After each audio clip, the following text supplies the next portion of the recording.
when you play the game, coming into the stadium, and you're getting ready to play, there's a anxiety that you feel because you're like, man, I got to perform.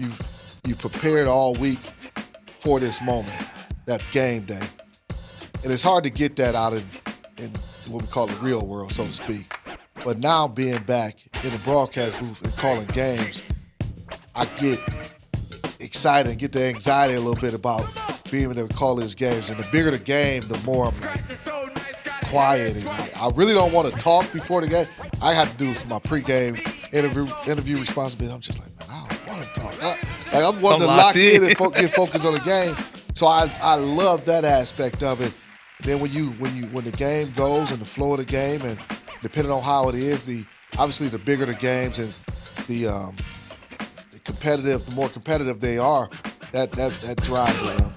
The Next Man Up podcast is presented by Lansdowne Resort. From kickoff to check-in, score a game-changing getaway in the heart of Loudoun. Lansdowne Resort, proud partner of the Washington Commanders. Commanders family, for our Next Man Up, we have a legend that you are very, very familiar with. One of the best, if not the best, to ever do it in the burgundy and gold at linebacker. The captain, Big Fletcher, London Fletcher in the building. Was good, brother. Oh, man, I appreciate you having me on. Of course, Last man. time I was over here, you tried to make me cry, man.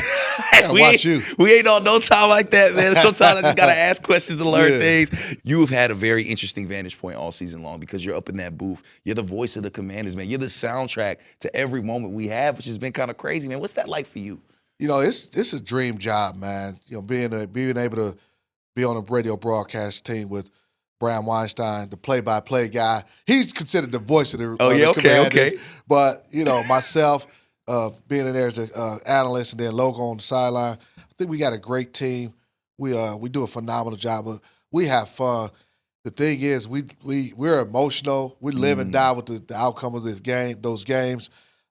Last year was phenomenal. This year, not so much. So it was tough, but still, just to be able to be in a position to do this job, I love it. Did you ever see yourself doing this? Like back when you were playing days, or even before that, did you ever see yourself doing this? You know, I thought probably my last 4 seasons, I thought I'd get into broadcasting, but I saw myself more being in studio, doing studio stuff on television. And I did that for maybe 8 or 9 years. Once I retired, I worked for CBS Sports Network doing that. And I loved it, do an NFL pregame show.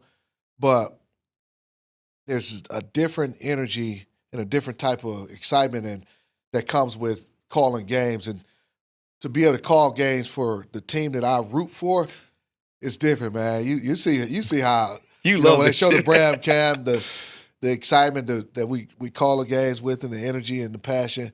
So this is a wonderful job. I love it, man. What's your favorite part about it, man? Because there's so many things that go into what you do. It's not just being in the booth. You're always preparing, man. You're doing stuff all week. What's just your favorite part? It's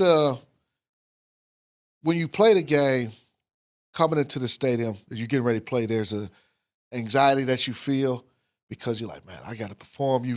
You prepared all week for this moment, that game day. And it's hard to get that out in what we call the real world, so to speak. But now being back in the broadcast booth and calling games, I get excited and get the anxiety a little bit about being able to call these games. And the bigger the game, the more I'm like quiet. And I really don't want to talk before the game. I had to do my pregame interview responsibility. I'm just like, man, I don't want to talk. I'm wanting to lock in and get focused on the game. So I love that aspect of it. And then when the game goes and the flow of the game, and depending on how it is, obviously the bigger the games and the more competitive they are, that drives it. Like one game that comes to mind, just a Detroit game last year. You was in your bag on that game, yeah, man. being in that environment. The NFC Championship game didn't go our way, but to be calling it an NFC Championship game, preparing for that, like, man, I can't believe I'm doing this, and we couldn't believe we were doing it. So it's for a former player, if you can't play, obviously you want to coach. If you can't coach, broadcast for the team that you cheer for. It's crazy to think that you were getting those butterflies, like, after everything you've accomplished, man. Like, I think people hear that. Even somebody like me who does the job, like, Man, you was on that field, bro. You played so many years. You've accomplished so many different things. It's kind of dope to hear that you still get that same feeling being in the broadcast booth, man. That's dope. When you stop getting that feeling, it's time to walk away. When you prepare so much and put so much into it, it's kind of you're anxious. You're anxious and ready for that moment. You're just like, okay, I've done the work.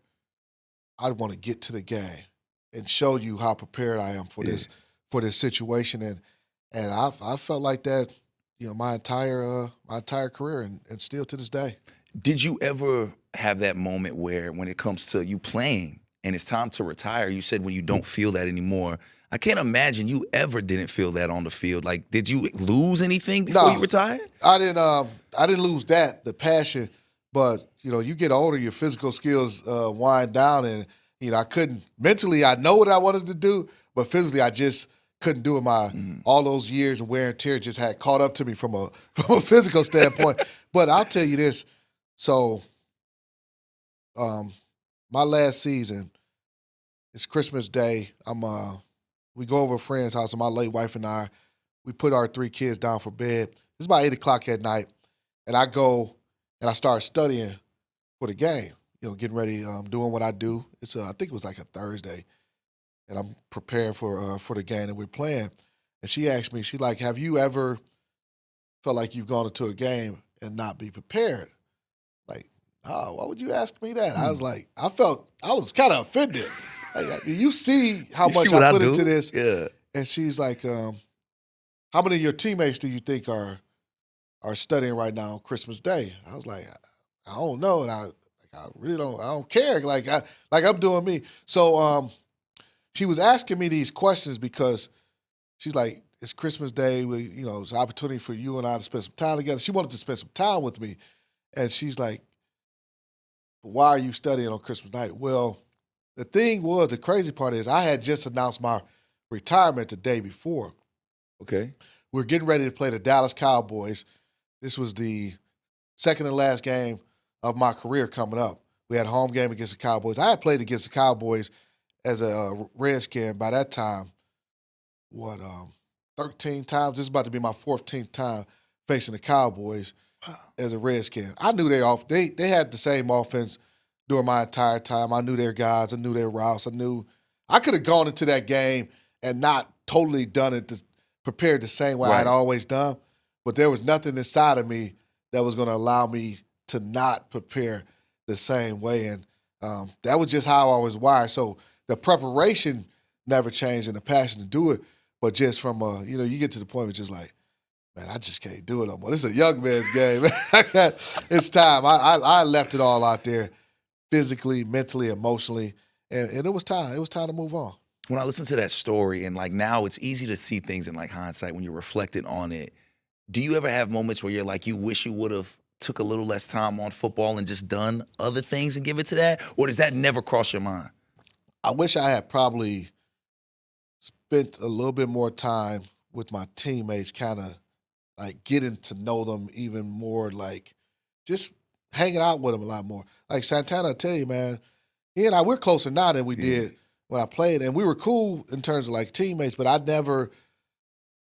couldn't really separate. Like, if I'm in this building, it's all business. I was just wired to always be prepared, and I'm in that film room so much. So I wish I had actually spent more time, like even away from the building with my teammates, just like going out to dinner with those guys more, hanging out with them a little bit more. But I did it. I was doing it the way I thought I needed to do it to maintain the level of play that I wanted to play at. So that's the one thing I'd probably say I wish I did a little bit differently. When you look at all the things you were able to accomplish as a player, what makes you reflect and say, I wish I would have got to know my teammates better? Like, what about that? Is it because of like things like Tanner? Because I remember Tanner telling me like he wouldn't really talk to you, but he'd look at you across the locker room. There was love, there was respect, but he knew to let you do your thing. Well, I just think the one thing that you have that's special about this arena is, they call it the brotherhood and this fraternity, where just getting to know them on an even deeper level and those relationships that you continue to and create even more memories off the field memories. Because we got those memories that we have on the field, but it's special. There are special memories being formed off the field that I wish I had more of those, man. But I couldn't bring myself to find that balance. And maybe that was why you ended up being so great, right? Like, not a lot of people play as long as you did. Not as many people get the accolades that you were able to receive. And now we look at a guy like Bobby Wagner, who is doing the same thing. And it's so similar, your guys' like, he comes here as an older veteran, looks youthful still, even though he's played so much, he's accomplished so much, won the Super Bowls. How proud are you to see a guy like Bobby Wagner, who you've been in touch with way before he was in the Burgundy and Gold? Yeah, man, it brings a joy to me, man, to see him, to see the career he's having, just to watch him and be able to see him week in and week out, game in and game out. So I was a fan of his beforehand, and there are things he does now because I get to see it all the time. Like, man, he's even better at this than I knew he was or thought he was. And just the way he carries himself, his ability to connect with his teammates, develop a relationship. Like when you see him and Jaden have that special relationship, even though, Jaden's young and Bobby's older guy, and the professionalism, the amount of hours, the way he takes care of his body. He and I were talking prior to this, I don't know if it was this season or last season, prior to the season, and we were talking about some of the things that's doing that he does now during this offseason. And he was telling me some stuff. I was like, man, I wish I had that in my repertoire. Like, dang it, I missed that part. But just marvel at him and what he does and continue to play at an elite level. And I'm glad we're able to give him his flowers while he's playing, because so many times guys don't get that until they're done playing. So to be able to share in that, man, is special. And you talk about getting your flowers, he got them, but you did as well. Dan Quinn took the time to invite you into the locker room and be a part of that celebration, man. We've seen the video, but nothing's like living it, man. Tell us about that moment. Yeah, I was happy we won the game. So because that adds to it. Because the locker room, you're coming off a win, and for him to achieve what he achieved, and for DQ to reach out to me and say, hey, London, I would love for you to be a part of this when we recognize Bobby for reaching that 2,000 tackle mark. And so DQ, man, yes, I'm in. And so we had that moment in the locker room, and when I thought about thinking about Bobby and getting those 2,000 tackles, it kind of hit me a little bit like, hey, I never really embraced it like I probably should have. I thought about it the same way, like, man, that's an insane amount of tackles. That's a lot, dog. And so it forced me to, as I'm thinking about what it took for him to achieve that, it's like, dang, it's hours upon hours, thousands of hours watching film, putting in the work off the field, doing the things with your body, playing through injuries, the rehab, the behind the scenes that nobody sees, the mental toll, the physical toll, the emotional toll. Some people, like, there are plenty of players can do it 1 year, 2 years in a row, but very few people are willing or able to do it year after year after year after year that sustain excellence over a career.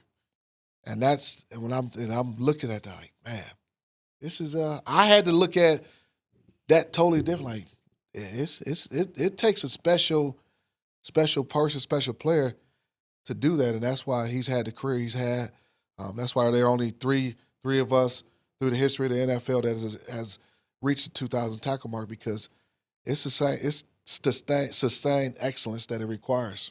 And so much has to go right for that too, right, man? You got to be healthy. You got to have routines. You got to be playing games. There's just so many things that have to go right, so that makes it even more special. And it's wild to me being somebody that's on the outside looking at y'all, you, Tana, and y'all really don't bask in y'all greatness. You really, like, don't sit and think about all the stats you put up regularly. So to me, it's very special that you are in this position, because you have no choice now. Yeah. You have no choice but to sit there. And it seemed like as if in the locker room, not just you and Bobby, but it seemed like there was a lot of emotion in the locker room. Was that the case, and why was that the case? It was definitely the case, and that's a reflection of him and the relationships and the reverence that his teammates have for him.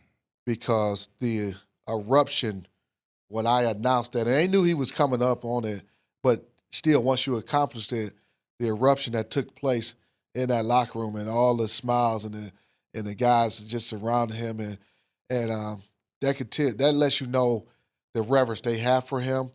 And also when you hear him talk about how they gave him his joy back for the game, being here. So it's the love is reciprocal. And when you play 20 plus years, when you play so long, it's easy to maybe fall out of love with it sometimes. It's easy to get distracted. Did you ever fall out of love with the game? Did you ever remember a moment where you felt that? Because I thought that was interesting Bobby said that. You know, I think when I heard him say that, I think it was probably part of the business aspect of it that he was kind of probably thinking about where, you know, he played in Seattle, 13 years maybe? Long time. He did 1 year in L.A., then came back to Seattle, and then he's been here the last couple of years, so maybe 11 years because he just finished his 14th season. So you think there was a business aspect that was the reason why he's not still in Seattle. So maybe that's probably what he's thinking about. And, you know, the business part of football, it can be tough. Yeah, especially playing that long. The business. Oh, go ahead. Especially the business part can be tough. The emotions can be tough. The time away from the family can be tough. When it was time for you to retire and hang them up, I want to circle back to that real quick. Were you ready to go? Was it it for you? I was done.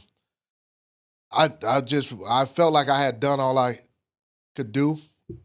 I had felt like I was trying to build up some other leaders to take the torch from me. So I was ready, man. I was ready.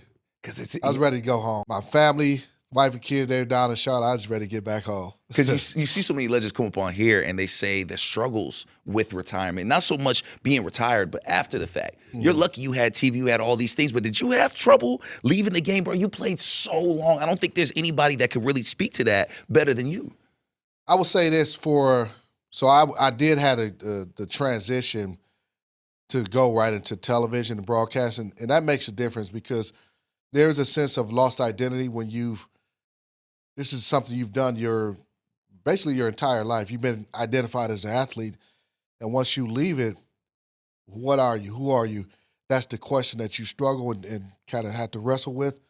So when I was able to go into broadcasting, that definitely helped my transition. When you look at the offseason upon us now, because, man, you're so ingrained with this team. Of course you played, but now you're part of the media, so you follow it just as much as anybody. You're everywhere. You're on the plane. You're traveling. What do you want to see from the team in this offseason? Because year 2 for Jaden didn't go the same as year 1, which we know, but year 3, that's the one where you really see what a regime and what a team can be made of. Yeah, this is a huge offseason, obviously, with, we want to get back to winning football and getting back to, playoff caliber football. So health is going to be important. Obviously, you got the draft and free agency and how you're going to supplement and change this roster. So I just want us to get back to playing our style of football. Health, that's something you can't totally control, but I'm excited to see what 2026 brings for the Washington Commanders. In London, if Bobby could watch this right now, sorry, bro. London, if Bobby could be watching this right now, because he should be on the show, I'm going to talk to him tomorrow. What message would you give to him right now at this point in his life? Because there's not many people that understand what he's going through in real time like you. Keep balling, man. Keep balling. Keep balling. That's all we need to hear, baby. That's it, man. We here with the legend, London Fletcher, future Hall of Famer, and one of the voices of the Commanders. London, it's been a great being able to work with you, brother. See you transition into this part of your role, man. And it's an honor to have you here, brother. Appreciate you, dog. I appreciate it. Commanders family, we hope you have been enjoying Next Man Up. But before we go any further, we have to pay some bills. Now, Events DC is a proud partner of the Washington Commanders. Events DC is the premier host of meetings, entertainment, sporting, and cultural events in the nation's capital. From the Walter E. Washington Convention Center to Care First Arena, we create experiences that entertain, employ, serve as an economic engine, and elevate guests from around the world. See how we make DC happen at eventsdc.com. Hey, Marylanders. Play multi-match from the Maryland Lottery, Maryland's only in-state jackpot game. A $2 ticket gives you a chance to win a jackpot starting at $500,000. Drawings Mondays and Thursdays. And remember, please play responsibly. They say your work defines who you are. Monday through Friday, 9 to 5, you are clocking in. But what happens on the weekend? What happens to your time? You could take it easy, or you could use your time to get better. In the U.S. Army, we think differently. Your time should be used to improve the skills you do have, to learn some you don't, to push yourself in new ways, because it's those days that truly define who you are. That's how you make progress. That's how you make impact on the world around you. It's your time. How you spend it is up to you. It's your time, the U.S. Army Reserve. Commanders family, back to the show.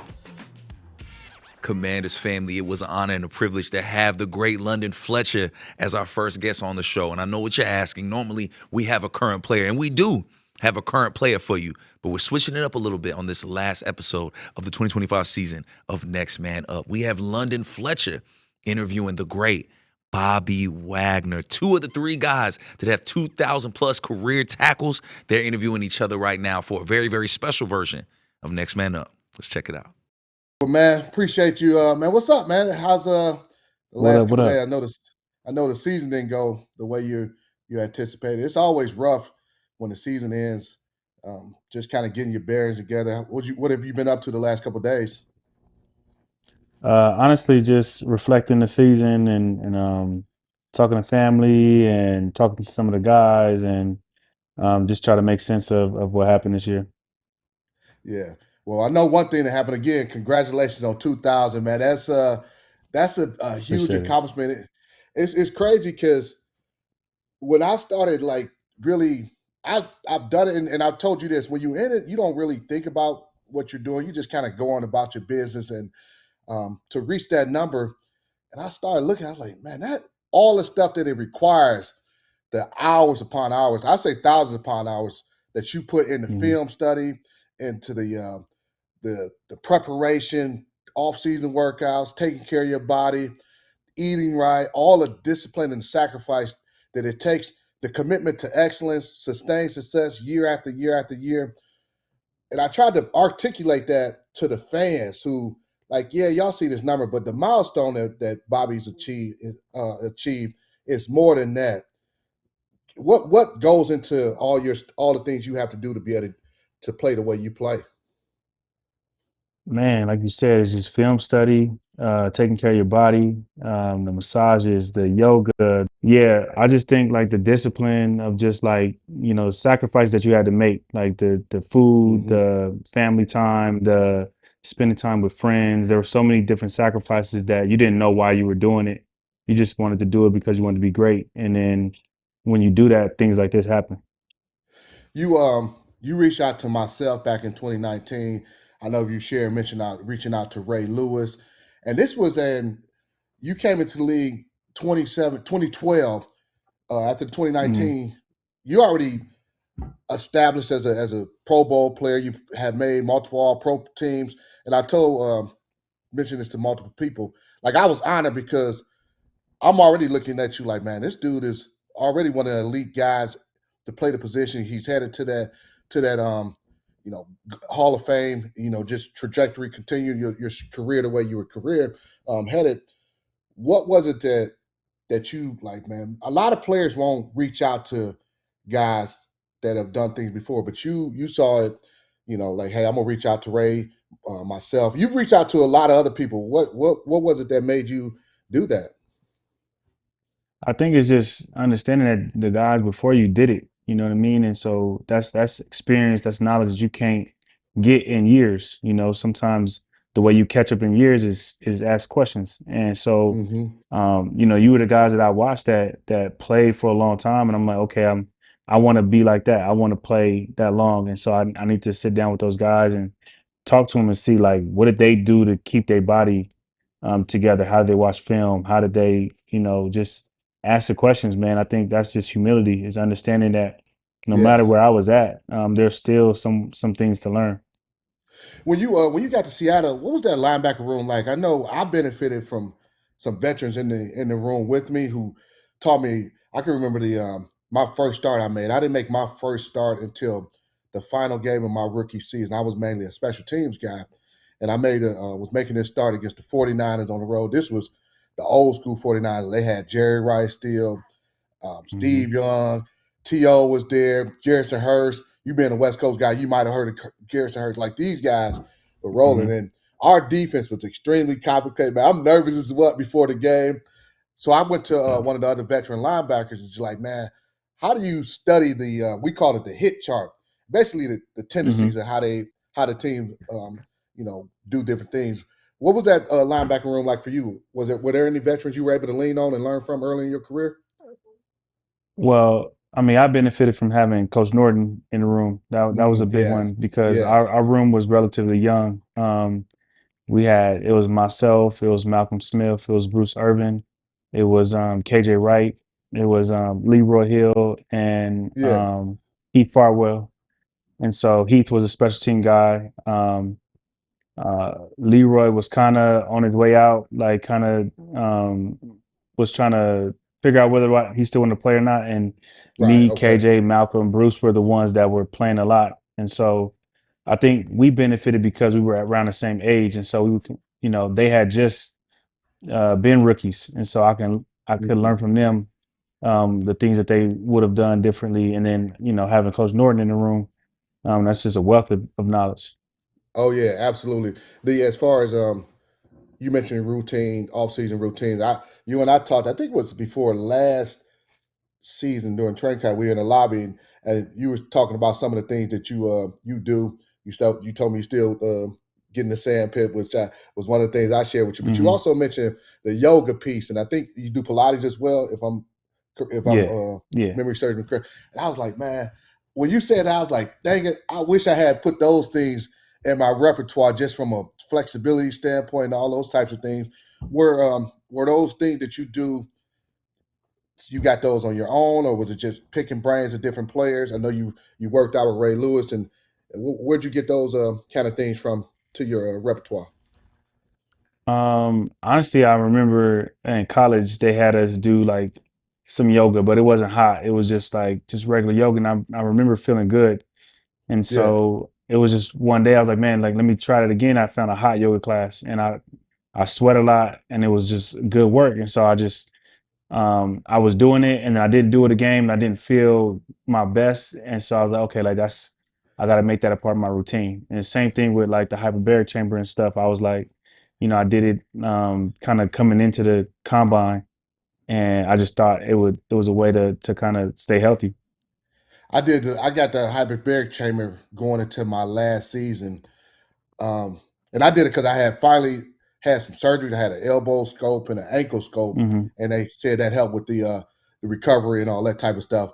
I enjoyed the hyperbaric chambers. I get nervous up in there. I was living in DC by myself, and I get in that thing, and Yeah, I was like, man, make sure I got my phone with me in case I need to call somebody nah, to for come sure, get me. for sure. Uh, uh, I've been in there one time in the power cut off, and and uh, oh, and but you and it still just can get started out though. deflating. Yeah, yeah, I can get out, but it's just when all the lights cut off and you by yourself, it's not good. Hey, and I tried hot yoga after I retired. I went into a class. I thought it was. I was like, man, it's hot. It's yoga. I went into an hour and a half hot yoga class. I had to stop, man. I threw up. I had to literally leave Crazy. yeah, like total new respect for hot yoga, man. As far as you off the field, there's so many layers to you that like you get to learn with you being on our team now.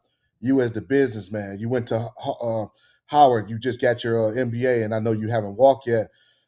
You're part owner of the Seattle Storm. You mentioned, I think you already started a fund, a PE fund, if I'm not correct. I'm part of a venture capital firm. Venture. So that part of it. Hmm. What like has this something? These are things that you always wanted to do, or is just like what? I want to be more than a football player. You mentioned one day even potentially want to be the NFL commissioner. What is it that has you wanting to do all these different things? I just think that it's a passion of mine, something that I connect with, and then I think there's like this myth that players can only be players. They can only be Hmm. the athlete of the sport they play for. And I don't believe that to be true. And I believe you can have a great focus and perform at a high level and then do other things. And so I had a lot of mentors challenge me, Yeah. early on in my career to figure out what I wanted to do.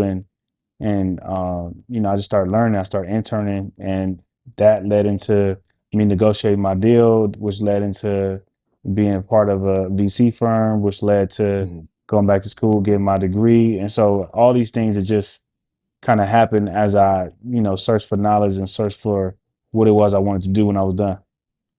How difficult was that to be working on your MBA and you're in a season and all the responsibilities you have as a middle linebacker and what all that entails and still trying to work on your masters?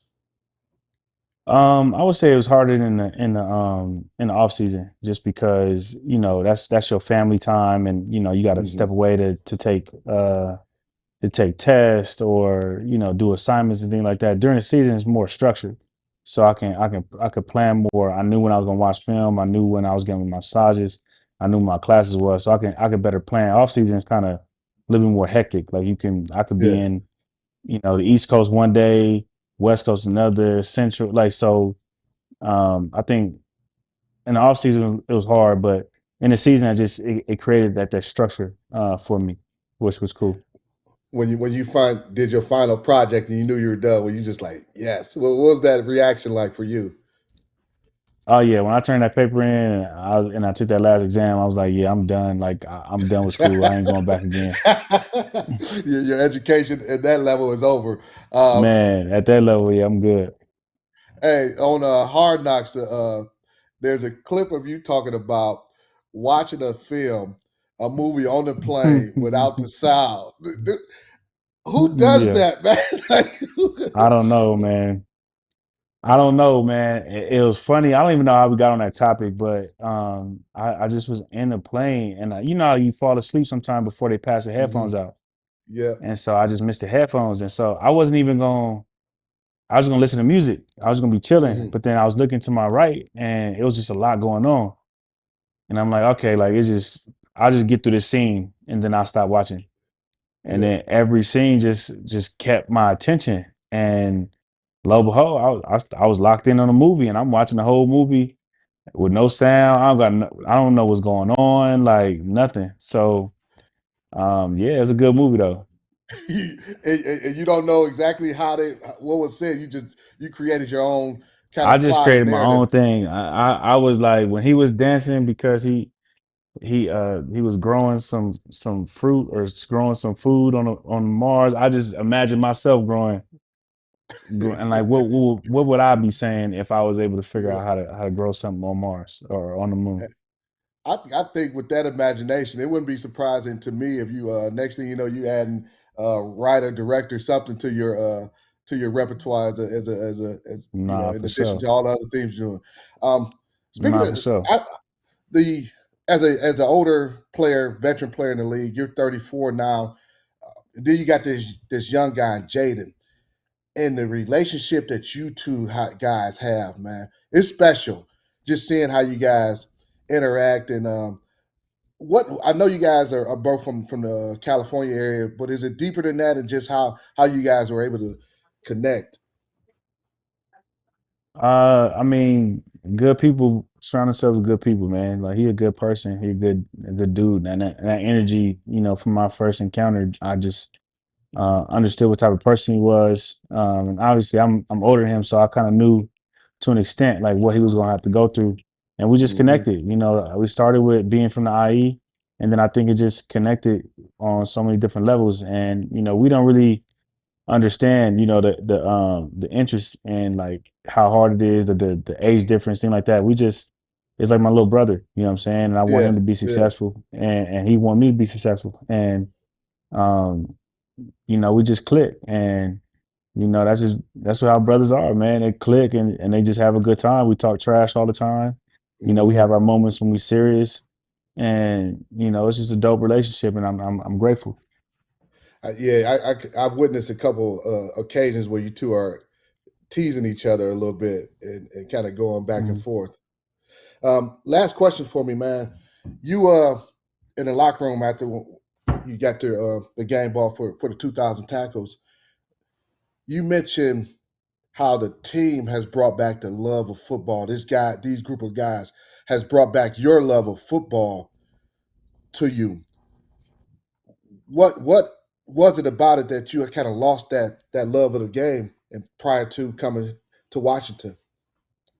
I just think, I had I really thought I was gonna be in Seattle my whole career.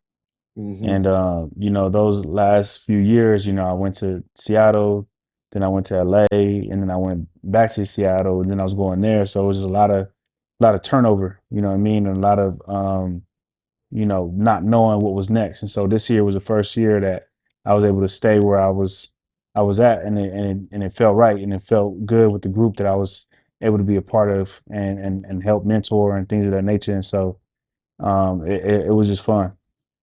And I will say this: you probably felt appreciated too because you played you played well before you went to you played great before you went to the Rams. Had a great one season Mhm. in LA. Then you go to Seattle. What was it? Another 2 years you went there, if I'm not mistaken. Yeah, I After went the there for a year. you Yep. went back to Seattle just for 1 year after the Rams. Yep, for a year. Yep. So played great ball in, and you're just like, man. So was that part of it? Like, man, I could see if there was a decline, and you're like, okay, I understand it, but you're still balling for these teams, and the business part of it, I'm sure that was probably like, man, kind of took it away from you a little bit. Yeah, it definitely was appreciation, the way DQ and AP was, just the way they respected me and just the way they embraced me, definitely was appreciation factor. So all those things I think played a part in coming back. All right, man. Well, cool. We appreciate you in Washington, and I definitely appreciate you. I'm in my house up here. I don't have a couple of guys other than me in my home. I got Peyton Manning. Hmm. I got Michael Jordan. I'm gonna put you in a special part, that Oh man, special my place, guy. man. I'm gonna have to I appreciate show you it. a picture somewhere once I decide where I'm gonna display your jersey, man. I appreciate Hey, you please signing do. that for me, man. Yeah, and continue to Please ball, do. man. I I look appreciate forward you. to when you eclipse my numbers and eclipse Ray's numbers, and you become the NFL's all-time leading tackler. I'm looking forward to that next season. Man, you got to be there. So I appreciate you. All right, man. I appreciate you joining me. All right. Yes, sir. Commanders family, we hope you enjoyed this episode of Next Man Up. Remember, you can stream all of the Next Man Up episodes right now on the Commanders YouTube page or the audio wherever you get your podcast. Thank you so much for supporting the Next Man Up podcast. You've allowed us to be nominated for not one, but 2 People's Choice Podcast Awards, Best Male Hosted and Best Black Male Hosted Podcast. And that's all because of the best fans in the NFL. I appreciate y'all so much for supporting us. It's crazy to think we're already in season 3 of Next Man Up, and we have a lot more to go. So make sure to subscribe to the Commanders YouTube page so you don't miss any of our content. I'm Brian Cole Jr., and this is Next Man Up. This show was filmed at the Big Bear AI Command Center studio. Big Bear AI offers mission-ready AI for a rapidly evolving world, proudly protecting the Washington Commanders and its fans.